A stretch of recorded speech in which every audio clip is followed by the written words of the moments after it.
تو بظاہر ایسا ہی لگ رہا ہے کہ یہ ایک پلانٹڈ انٹرویو ہے جس میں سوالات بھی وہ کیے گئے جن کے جواب چاہیے تھے اور اپنی مرضی کے چاہیے تھے، جو کہ دعا نے دیے بھی ہیں۔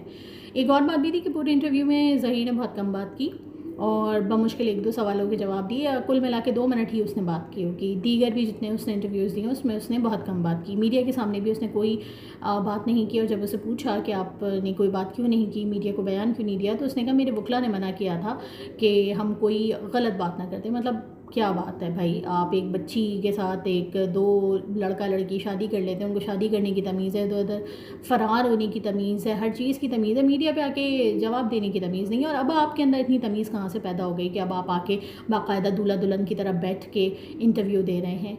اتنا یہ حساس موضوع ہے، لیکن اس کو بالکل یقین مانیے ندا یاسر کا مارننگ شو بنا دیا گیا تھا، جس میں ان سے یہ بھی پوچھا جا رہا ہے کہ منہ دکھائی میں کیا دیا اور یہ ہنی مون پہ کہاں جائیں گے۔ انتہائی فضول قسم کے سوالات کل کیے گئے، صرف زنیرہ ہی نہیں، باقی 1-2 اور بلاگرز جنہوں نے ان کے انٹرویو کیے ان کی جانب سے بھی انتہائی غیر سنجیدہ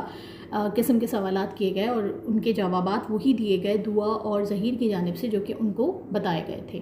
اب دعا کے والدین کی جانب سے ایک بہت اچھا فیصلہ کیا گیا ہے کہ وہ سپریم کورٹ کی طرف جائیں گے۔ ایک اور بات بھی میں یہاں ضرور شیئر کرنا چاہوں گی کہ ہم دیکھ رہے تھے کہ دعا کی امی کی حالت بڑی خراب ہو رہی تھی، وہ احاطہ عدالت میں بے ہوش بھی ہو گئی تھی، وہ مسلسل رو رہی ہیں جب سے ان کی بچی غائب ہوئی ہے۔ لیکن اب کل کے انٹرویو کے بعد جب ہم نے ان کی امی کے مختلف ویڈیوز دیکھی ہیں، مختلف انٹرویوز دیکھے ہیں، تو وہ بہت کانفیڈنٹ معلوم ہو رہی ہیں، بہت ریلیکس معلوم ہو رہی ہیں۔ شاید اب ان کو بھی یقین ہو چکا ہے کہ وہ اپنی بچی کو ہر صورت بازیاب کروا لیں گی،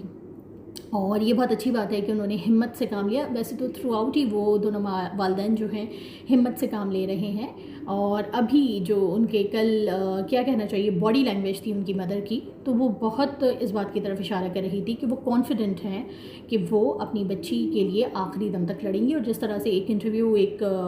یوٹیوبر کو انٹرویو دیتے ہوئے انہوں نے کہا کہ میں اس بات سے تو بے فکر رہیں کہ میں اپنی بچی کو کہیں ملک سے باہر جانے دوں گی، ساتھ ساتھ انہوں نے یہ بھی کہا کہ اگر میری بچی کو خراش بھی آئی تو میں چھوڑوں گی نہیں۔ تو وہ اپنی بچی کے لیے بہت فکر مند دکھائی ہمیشہ سے دیتی تھی، لیکن کل وہ کافی پرعزم دکھائی دی۔ غم غصہ یقیناً ہوگا انہیں، لیکن اس کے باوجود انہوں نے کل جس طرح سے کل سے جس تحمل کا وہ مظاہرہ کر رہی ہیں وہ قابل دید ہے، قابل تعریف بھی ہے۔ مختلف چینلز پہ جب یہ انٹرویو نشر ہوا ہے اور لوگوں نے دیکھا ہے، تو مزید سوالات جو کھڑے ہوئے ہیں، جیسے ٹیکسی کہاں سے مل گئی، کون ٹیکسی ڈرائیور تھا، لاہور پہنچ گئی بغیر کسی کو بتائے، ظہیر سے رابطہ نہیں تھا، یہ سارے سوالات اب کیے جا رہے ہیں۔ تو جس طرح پہلے بہت سارے سوالات کیے گئے تھے اور ایک پلانٹڈ انٹرویو ان سوالات کے جوابات دینے کے لیے کیا گیا، اب سوال اٹھ رہے ہیں اس انٹرویو کے بعد، اب ان سوالات کا جواب دینے کے لیے میرا خیال ہے کہ ایک اور انٹرویو کیا جائے گا، جس میں دعا سے یہ ٹیکسی کہاں سے ملی، یا آپ نے رکشے سے آئیں تو رکشے کا کرایہ کس نے دیا، کیونکہ لوگ یہی سوال کر رہے ہیں۔ تو اب میرا خیال ہے کہ ایک اور انٹرویو کنڈکٹ کیا جائے گا دعا اور ظہیر کا، جس میں اب یہ سوالات ان سے کیے جائیں گے اور ان کے جوابات ان دونوں کو بتائے جائیں گے کہ آپ کے پاس یہ جوابات ہیں، ہم یہ سوال کریں گے اور یہی جواب آپ کو دینے ہیں، جیسے کہ گزشتہ انٹرویو میں کیا گیا ہے۔ تو میرا یہ خیال ہے کہ ایک اور انٹرویو اب بہت جلد آنے والا ہے۔ ایک اور بات جو دعا کی جانب سے کی گئی وہ یہ کہ میرے کزن زین العابدین سے میری اما ابا شادی کروانا چاہتے تھے، کیونکہ میرے تایا کا ایک DHA میں پلاٹ ہے جس پہ جھگڑا چل رہا تھا، تو اس لیے وہ شادی کروانا چاہتے تھے۔ تو مجھے سمجھ میں نہیں آیا کہ اگر DHA کے پلاٹ پہ جھگڑا چل رہا تھا اور ان کے ابا کو وہ پلاٹ چاہیے تھا، تو دعا کی شادی کی صورت میں وہ پلاٹ ان کے ابا کو کیسے مل جاتا؟ مطلب یہ کون سا قانون ہے کہ جس میں بیٹی کی شادی کر دی جائے تو جو آپ کی ملکیت ہوتی ہے، جو بھی آپ کی پراپرٹی جائیداد ہوتی ہے، وہ بچی کے والد کو مل جاتی ہے؟ کیا ایسا کوئی قانون ہے ہمارے ملک میں؟ مطلب کس بیسس پہ اس نے یہ جواب دیا؟ مطلب یہ بھی اتنا لیم سا اس کے اوپر رٹوا دیا گیا تھا جواب کہ جس کے کوئی سر پیر نہیں ہے۔ میرا خیال ہے اگلا کوئی انٹرویو ہوگا تو اس میں اس سوال کا بھی جواب دے کے اس بچی کو بٹھا دیا جائے گا کہ یہ جواب دو۔ دعا کل مسلسل کہہ رہی تھی کہ سارے ڈاکیومنٹس جاری ہیں اور میری عمر جو ہے وہ 17 سال ہے۔ اگر وہ 2006 کی پیدائش ہے تب بھی وہ 17 سال کی نہیں ہے، 16 سال کی ہے۔ لیکن اس کے علاوہ بھی اس نے اپنے نکاح نامے میں اپنی عمر 18 سال لکھوائی ہے، جو کہ اگین غلط ہے. مطلب 18 کی تو وہ کہیں سے بھی نہیں ہے. ماں باپ کی شادی کو ہی اس کے 17 سال ہوئے ہیں تو وہ کہاں سے ابھی 18 کی ہو گئی. لیکن اگر وہ 18 اپنی عمر لکھوا رہی ہے تو یعنی کہ اس نے اپنی عمر غلط لکھوائی. تو غلط عمر لکھوا کے کس مولوی نے اس کا نکاح پڑھوا دیا. اب دعا کے والدین مختلف قسم کے احتجاج تو کر ہی رہے ہیں جگہ جگہ پہ، اور اپنی بات ہر فورم پر ہی وہ رکھ رہے ہیں. ساتھ ساتھ انہوں نے قانونی جنگ ایک پراپر طریقے سے لڑنے کا بھی فیصلہ کر لیا ہے. سندھ ہائی کورٹ کے جو فیصلے ہیں وہ اب ان کی جانب سے سپریم کورٹ میں چیلنج کیے جائیں گے اور دیکھا جائے گا کہ کیا ہوتا ہے. کیونکہ ہم سبھی نے دیکھا کہ جو ٹرائل کورٹ کے معاملات ہیں وہ کیسے سندھ ہائی کورٹ نے دیکھے بغیر فیصلہ دے دیا تھا. اب یہ جو فیصلہ ہے یہ بڑی عدالت میں چیلنج کیا جائے گا، اور دعا کے والدین کو یہ امید ہے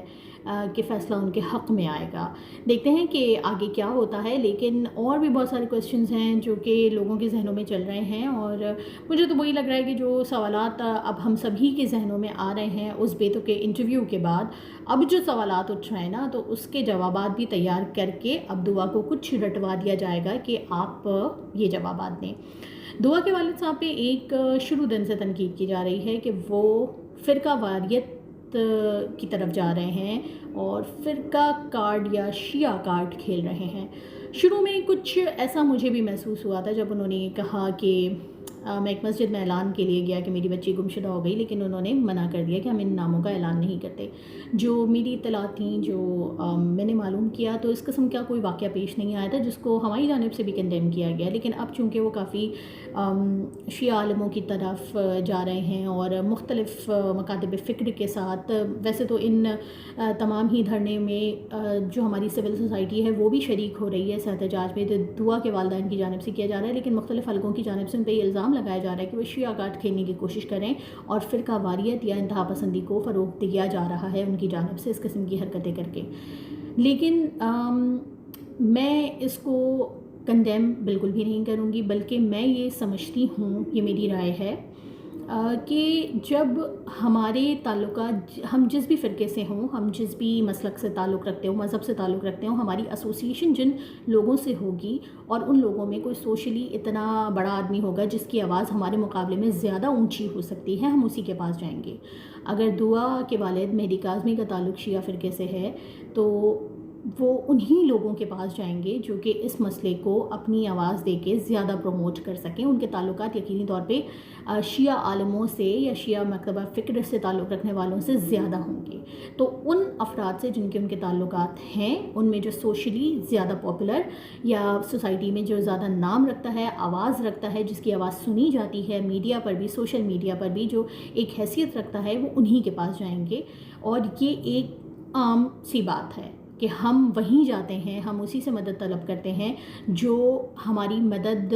ہم سمجھتے ہیں کہ ہماری مدد زیادہ آسانی سے کی جا سکتی ہے اس کے ذریعے. تو یہ کہنا صحیح نہیں ہے کیونکہ ہمارے بہت سارے لوگ،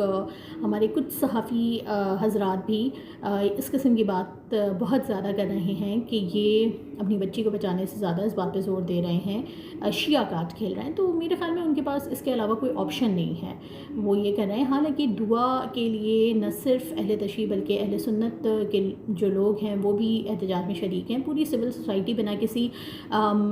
اس بات کے بھید بھاؤ کیے کہ دعا کا تعلق اس فرقے سے ہے. ایک لڑکی کی زندگی، ایک لڑکی کی عزت کے لیے سب لوگ ہی دعا کے والدین کے لیے، والدین کے ساتھ ہی کھڑے ہوئے ہیں. تو میرا نہیں خیال کہ اس بات کو اتنا ہائی لائٹ کیا جانا چاہیے. اور ویسے بھی بچیوں کا معاملہ ایسا ہوتا ہے، اولاد کا معاملہ ایسا ہوتا ہے کہ انسان ہر ممکن کوشش کرتا ہے کہ وہ کہاں کہاں جا سکتا ہے، کس طرح سے اپنی اولاد کو واپس لا سکتا ہے. تو میرا یہی کہنا ہے کہ ہمیں ان ساری باتوں سے آزاد ہو کے مختلف قسم کی تنقیدیں ہٹا کے جو صحیح چیز ہے اسے پروموٹ کرنا چاہیے، اس کے لیے بولنا چاہیے، اس کے حق کے لیے بولنا چاہیے. اور جو چیز صحیح نہیں ہے اس کے اوپر تنقید تو خیر سبھی لوگ کرتے ہیں. تو اگر کوئی ان کے غلط ایکٹ پہ، کسی غلط حرکت پہ تنقید کرے تو کوئی اس میں برائی بھی نہیں ہے. باقی یہ کہ دیکھتے ہیں کہ اب آنے والے وقت میں کیا ہوتا ہے۔ ایک اور بات بھی ہے کہ دعا کی جانب سے کہا گیا کہ جو میرج سرٹیفکیٹ ہے وہ غلط تھا، میرے ماں باپ کا میرا بے فارم غلط تھا، میرے پاسپورٹ پہ میری غلط عمر لکھی ہوئی ہے، یعنی کہ جو ہمارے ادارے ہیں نادرا کے اور یہ سارے جتنے بھی ہیں وہ غلط ایج اور غلط سرٹیفکیٹس بانٹتے پھر رہے ہیں۔ اچھا، سارے سرٹیفکیٹس غلط ہیں، لیکن وہ میڈیکل رپورٹ جو کہ دعا کی بنائی گئی ہے جس میں اس کی عمر 17 اور 16 کے درمیان بتائی گئی ہے، وہ بالکل کریکٹ ہے۔ مطلب باقی ساری جو سرٹیفکیٹس ہیں، جتنے بھی میڈیکل جتنے بھی ان کے ڈاکیومنٹس ہیں وہ سارے غلط ہیں، لیکن ایک سرٹیفکیٹ بالکل درست ہے اور وہ ہے دعا کا میڈیکل سرٹیفکیٹ۔ دیکھتے ہیں آنے والے دنوں میں کیا چیز واضح طور پہ سامنے